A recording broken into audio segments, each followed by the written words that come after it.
मेरो मेरो मेरो मेरो मेरो मेरो फुटेको किस्मतमा यसरी क्वाक क्वाक क्वाक क्वाक क्वाक क्वाक क्वाकेर यसरी निकाल्ने यस्तो छ कि कस्तो फुटेको किस्मत हो क्या मेरो त्यो यार। उहाँ मान्छेहरू दिउँसै स्वर्ग र जन्नत देखिरहेको छन्, मैले यहाँ घर बसेर नर्कै देखिरहेको छु। तिरो फुटेको किस्मत।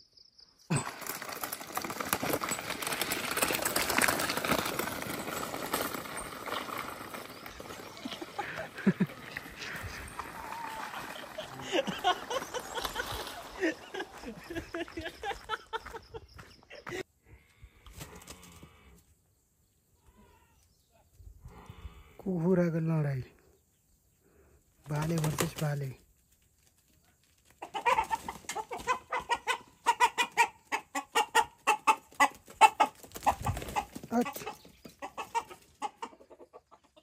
सुनि यति धेरै पछुता छु नि, टाउको यसरी भुइँमा ठोक्ने जस्तो भएको कि। काठमाडौँ शिक्षकहरूको आन्दोलनमा नगएर म यति धेरै पछुता छु कि।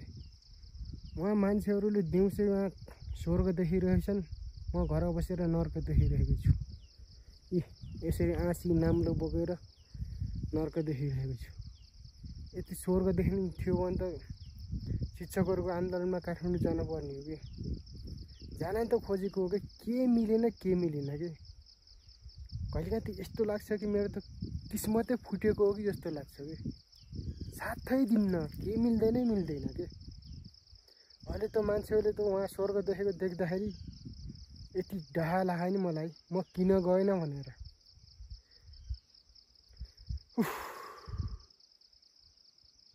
मेरो त फुटेकै हो क्या किस्मत यार।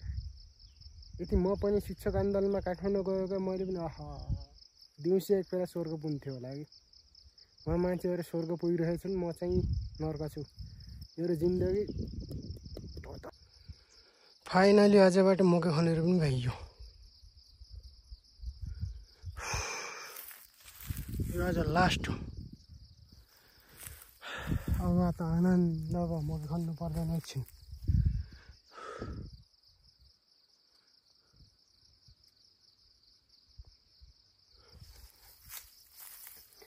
यस्तो भएको छ हालत।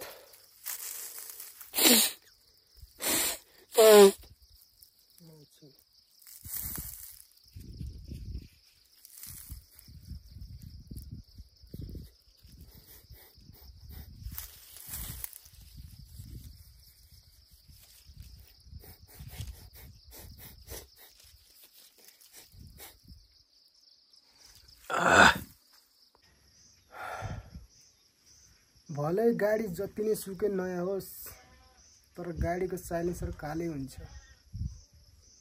अनि यो बात कुनै गाडीको लागि थिएन।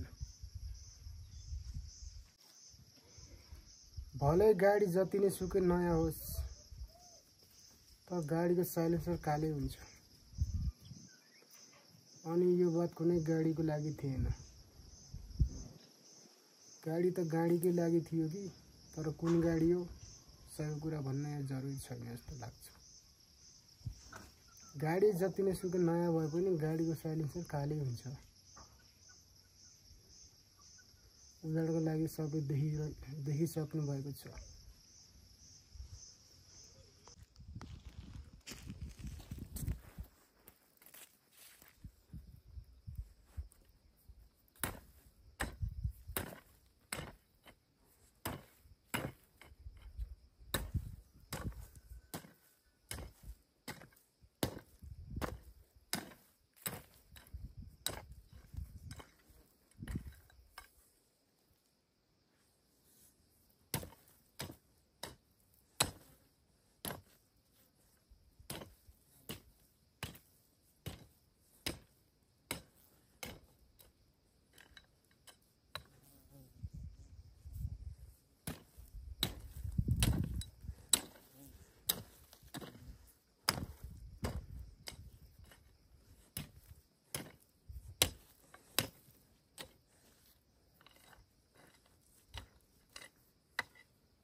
आऊ आऊ मने आऊ।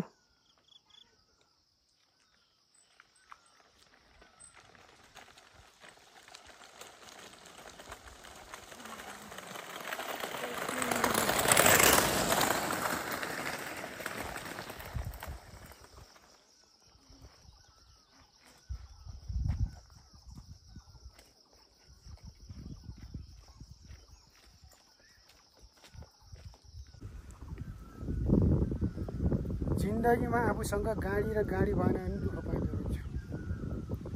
यो दुईटा चिज त अनिवार्य चाहिँदो रहेछ के। एक गाडी एक गाडी। म जस्तै गाडी र गाडी नभएको कतिजना हुनुहुन्छ कमेन्ट गर्न नभुल्नु होला। बुढाइमा आज बर्खा लागेको एक हप्ता हुनु लाग्यो। यहाँ हारगाउँ एउटा त हारिसक्यो। आज फाइनल पनि हेर्न आएको। खै त लाइफमा जिन्दगीमा एउटा कुरा त थाहा भयो कि गाडी र गाडी भएन भने पनि दुःख पाइँदो रहेछ।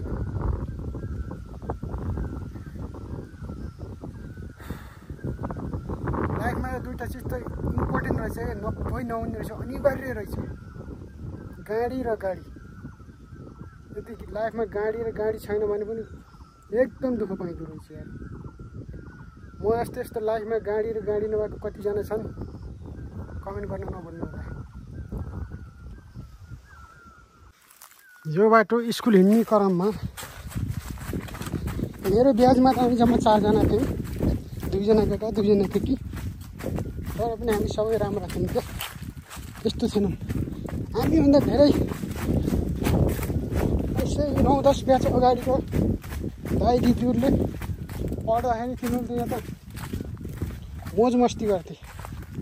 यो बाटो स्कुल हिँड्दाखेरि अब पुरै होइन जङ्गल खरबिरको बाटो भयो।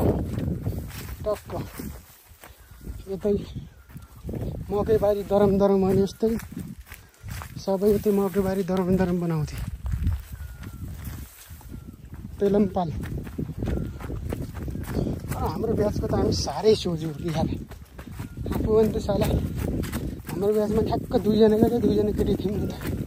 चाहेको त हामीले पनि मकैबारी दरम बनाउन सकिन्थ्यो नि त टपाटप। त्यस्तो गरी दिमागमै आएन यार। जति सोझो र इमान्दार हुन पनि हुँदो रहेछ। त हामी त सोच्यो भन्दा पनि हद बेसी नै सोझो सिधा थियौँ कि। यत्रो बाटो एक्लै हिँड्दाखेरि पनि कहिलेकाहीँ त 4 जना सँगै त भनिन्छ नि त। कहिले एउटा केटी मात्रै पनि हिँड्छ, कहिले 2टा केटा एउटा केटी, कहिले 2टा केटा एउटा केटी। फेरि पनि त्यस्तो सोच विचारै आएन। अहिले भए त अहिले फेरि म कस्तो हो नि। अहिले त्यति बेला म एकदम सिधा थिएँ, मतलबै गर्थेन। अहिले पाए छोडिँदैन। अहिले त्यो क्याटेगोरीमा पर्छु म। पाए नछोड्ने हो तर निकाइहाल्ने हो। म यो बाटो एक्लै स्कुल हिँडेको। त्यति बेलामा मैले पढ्ने बेलामा हामी जम्मा 4 जना थियौँ। आएर गाउँबाट यो बाटो स्कुल झर्नु पर्थ्यो। तल गाविसम्म झर्नु पर्थ्यो। 2 जना केटा थियौँ 2 जना केटी थियौँ होइन। यो बाटो हामी 4 जना गर्थ्यौँ। बाँकी यो बाटो कतिजना आउँथे? 3 जना केटा 2 जना केटी 5 जना यो बाटो आउँथे। बाँकी सबै तल्लो बाटो आउँथ्यो। यहाँ तल देखिएको बाटो यो रोड देखियो नि। यो बाटो त्यति बेला साला मान्छे यो बाटो हिँड्थ्यो। यो बाटो यस्तरी बनेको थिएन। मतलब बाटो थियो तर यस्तो बनेको थिएन जस्तो अहिले बनेको नि। यो ढुङ्गाहरू चिनेर सिँढीहरू बनाएको नि यस्तो थिएन। अहिले यस्तो सिँढी चिनेर बाटो बनाएको नि। म हिँड्ने मान्छे छैन। यहाँ यस्तो वालै थियो त्यति बेला हामी हिँड्दाखेरि। बाटो थिएन, यस्तो बाटो बनाएकै थिएन। अब परिवर्तन भएको भन्ने कि नभएको भन्ने दुःखको कुरो यहाँ छ क्या। अब त्यो बेलामा हामीले पढ्ने बेला यहाँ बाटो राम्रो थिएन, मान्छे हिँड्थे। अहिले बाटो राम्रो बनेछ, मान्छे छैन। न मान्छे छ यहाँ न जमाएर हिँड्छ। त्यति बेला मान्छे पनि हिँड्थे, खच्चर घोडा पनि हिँड्थ्यो, गाई गोरु पनि हिँड्थे। यो बाटो स्कुल हिँडाएर आउँदाखेरि कति मान्छे भेटिन्थ्यो कि अहिले खै म घरबाट हिँडेर अहिले यहाँ आइसकेँ आधा बाटो आइसकेँ गाविसमा हिँडेको बल्खेला त्यहाँ बल्खेला हेर्नलाई एउटा मान्छे भेटिएको छैन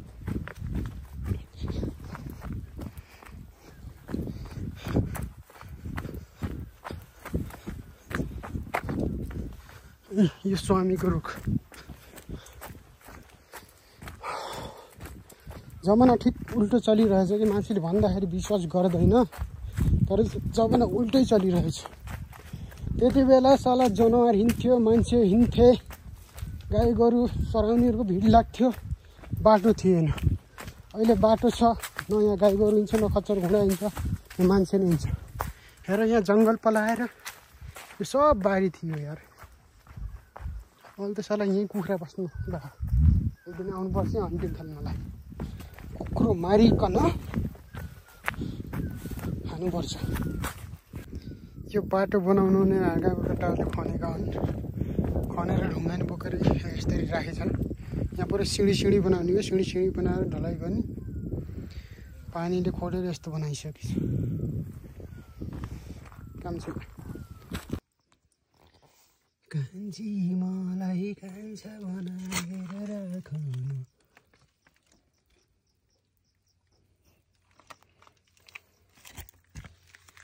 च्याउ फलाउने यसरी च्याउ खेती गर्ने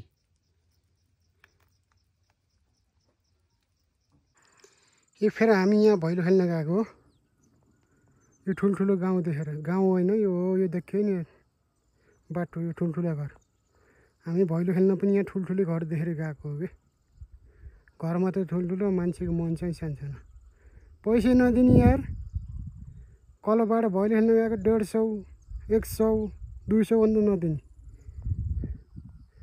अनि यो गाउँ हो यो तेर्सो बाटो यता नि हो यो देखिएको चाहिँ दमै गाउँ यो देखिएको चाहिँ छेत्री गाउँ यो दमै गाउँमा अगाडि देख्थ्यो त्यति बेला पनि 1500 1000 1700 को आसपास मान्छेको मन ठुलो चाहिन्छ के घर ठुलो वार हुँदैन यो घर ठुलो देखेर भैलो खेल्न गएको पैसा नदिएको पुरै दमै गाउँमा देखेँ अब दमै गाउँ भन्दाखेरि ल दमै भन्यो भने दमैहरू नरिसाउनु हुँदैन दमैलाई दमै भन्नु पाउनुपर्छ सार्कीलाई सार्की भन्नु पाउनुपर्छ कामीलाई कामी भन्नु पाउनुपर्छ अनि मगरलाई मगर बाहुनलाई बाहुन गुरुङलाई गुरुङ राई लिम्बूलाई लिम्बू भन्नु पाउनु मानवताको अधिकार हो यो मान्छेको अधिकार हो यति कसैलाई रिस उठ्छ चित्त बुझ्दैन भने त्यो मान्छे सानो चित्त भएको भने बुझ्नुपर्छ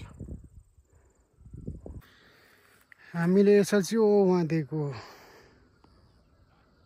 यहाँ सिलामी फर्कमा अझै पनि एसएससी दिन त यहीँको हो यो पुरै भेगको यहाँबाट यसरी लिएर उहाँ पनि स्कुल देख्यो नि त उहाँ तब यो भेगको सबै स्याटो एक्जाम दिन एसएससी दिन यहाँ आउनुपर्छ पहिला यो गाउँमा यति मान्छे थिए यहाँको मान्छेहरू गाई गोरु चराउनु यहाँ आउँथे यहाँ चरिरहेछ नि गाई गोरु सलक्क यहाँ आउँथे यहाँको भयो यो हो हाम्रो पालिका यस्तो ठाउँमा बनाएको नि पालिका यार यो बाटो हुँदै झर्नुपर्छ यो बाटो यसरी पालिका त यहाँ राख्नु पऱ्यो कि यहाँ ठिक हुन्थ्यो कि यहाँ बाइकबाट झर्नु गाडीमा झर्नु यहाँ झर्न हामीलाई त्यहीँ झर्नुपर्छ त्यहाँ झरेर यहाँ आउनुपर्छ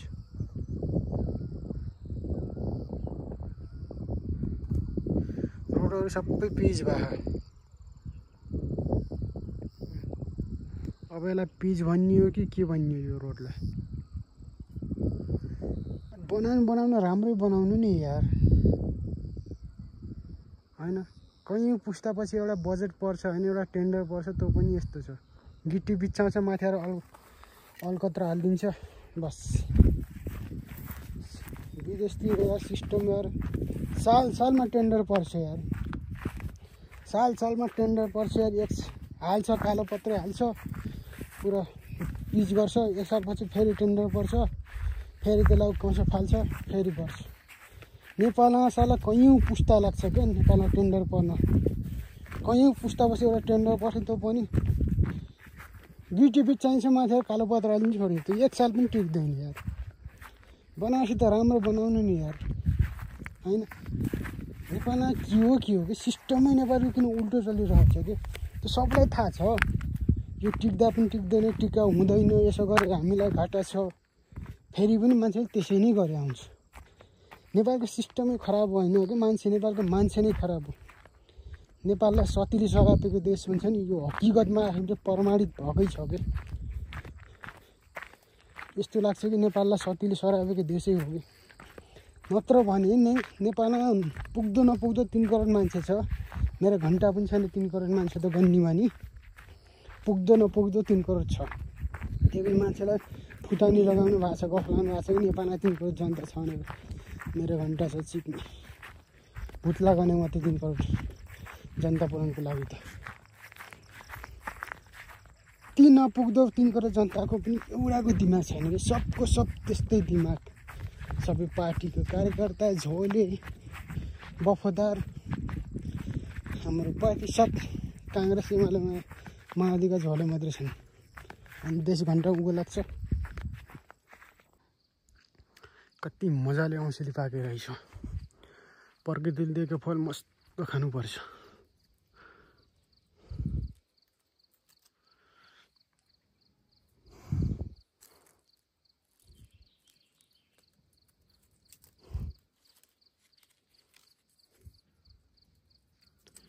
हैन ठाउँसँग असल चिज हुन्छ यहाँ फकटमा गइरहेछ मस्त प्रकृति दिएर अर्ग्यानिक चिज हो मजाले खानुपर्छ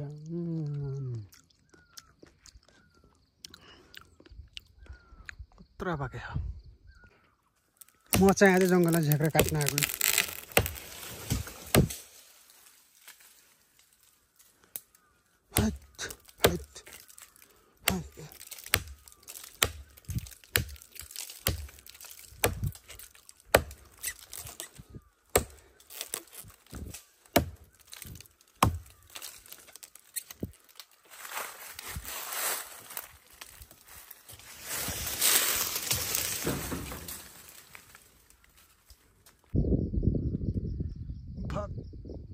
भर्खरसम्म पानी परिरहेको अवस्था थियो पानी परेर अहिले मौसम बनेको छ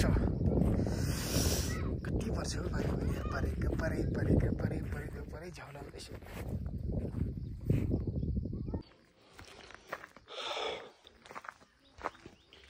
हेलो गाइज गुड मर्निङ अहिले म चाहिँ घसौटा चढाउन हिँडेको किनकि अब बिस्तारै कोदो रोप्ने बेला हुन्ला नि त कोदोको बिउ छर्नको लागि त्यहाँ घसौटा राखेको छ उहाँ पारि अन्त घरमास्तिर बारीमा त्यही जलाउनको लागि म हिँडेको म जलाउनको लागि आगो लिएर हिँडेको छु किनकि मसँग लाइटर छैन नि त र म चुरोट सिगरेट केही पनि खाँदैन म परे सिधा सादा न मसँग म्याच बक्स छ न मसँग लाइटर छ त्यही भएर म सिधै आगोको अगुल्टो लिएर हिँड्दैछु यही झोँच्दिने हो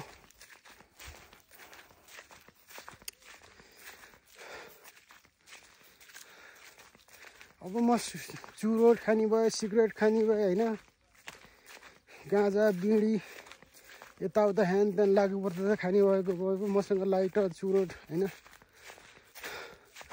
सलाइहरू हुन्थ्यो होला त यो सब म खाँदैन बिकज आई डोन्ट लाइक यो सब मलाई मन पर्दैन किन मलाई थाहा छैन त्यही भएर म सिधा आगोको अल्टो टिपेँ अब यहाँ खर्चाउन आएको ल्या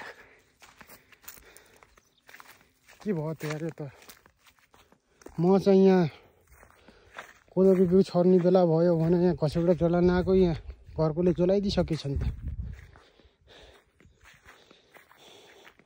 सरप्राइज भने जस्तो मेरो लागि त सरप्राइज भयो त यार म चाहिँ जलाउन आगो लिएर आउने यहाँ आउँदा जलाइदिइसकेको रहेछ नि मैले यहाँ के भुत्रो जलाउने त्यही अब आफ्नै भुत्रो जलाए मात्रै अब यो देखेर अन्दाज लगाउन सकिन्छ कि हावा कति पावर हुन्छ भनेर हावामा यो टिन त्यो पनि रडसँगै ओ यहाँ माथि भवनको ऊ त्यहाँ हल्का रड देखिया नि ऊ त्यहाँ फलामको रडहरू त्यो भवनको टिन छाप्रोसँगै रडसँगै उडाएर यहाँ लिएर आएको छ यति माथि कतिवटा रुखलाई काटेर यहाँ समथिङ 20 मिटर तल ल्याएर खसालिदिएको छ वनको जङ्गलभित्र ऊ त्यहाँ यो रुखमा त्यो टिनले कस्तरी काटेछ त्यहाँ काटेछ त्यहाँ काटेछ कति डेन्जर हुन्छ हावा तिनले उडायो नि त मान्छेलाई लाग्यो भने त्यस्तो हावाले उडाएकोमा तिनले छप्प छिडालिदिन्छ यहाँ माथि प्याराग्लाइडिङको भवनको टिन वेटिङ रुमको लागि यो टिन छापेर बनाएको थिएँ उडाएर यहाँ लिएर आइदिएछ अनि यो मैले झेक्रा काटेँ यी भर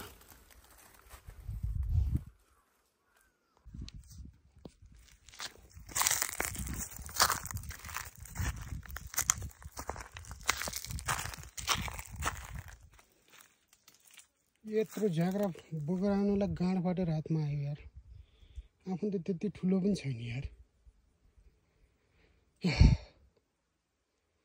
गाँडबाट पानी निकालिदियो मस्तो हाडका फल पाकेर रहेछ अहिले खानुपर्छ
आइस लिएर आएर यो बाटो यस्तोमा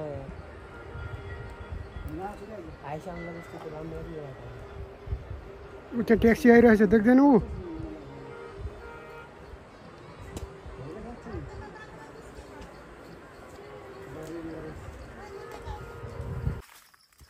यहाँ माथिको भवनको यो माथि भवन छ प्याराग्लाइडिङको लागि भवन बनाएको छ त्यसको लागि वेटिङ रुमको लागि यो टिन छापेको थियो वेटिङ रुमको लागि एउटा भवन बनाएको थियो कि बाँकी अरू भवन त ढलाइ गरेर बनाएको थियो वेटिङ रुमको लागि भवन यो टिन छापेर बनाएको थियो माथि यहाँ माथिको हावाले उडाएर ओ ट्रस देखियो नि यति हो त्यो ऊ त्यहाँ देखियो नि ऊ रड त्यहाँको भवनको टिन उडाएर यहाँ लिएर आइदिएछ रडसँगै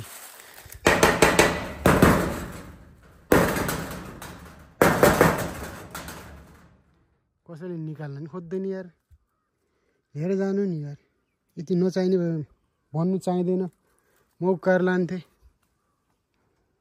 लएर दाउरा राख्ने कटकुरा बनाउँथे हामी सबैको पूर्व नायिका अरुणिमा लम्साल जो बिहे गरेर डिभोर्स गर्नेमा पहिलो नम्बरमा आउनुहुन्छ कि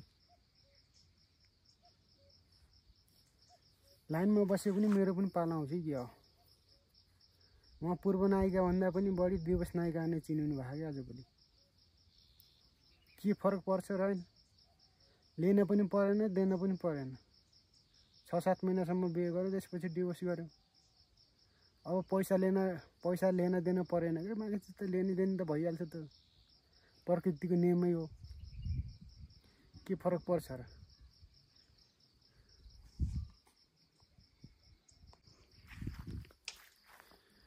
डिभोर्स नायिकाले भन्नुभएको थियो कि बिहे गरेर डिभोर्स भइसक्यो तर स्वागत भएको छैन भनेर। तर म त त्यस्तो होइन है।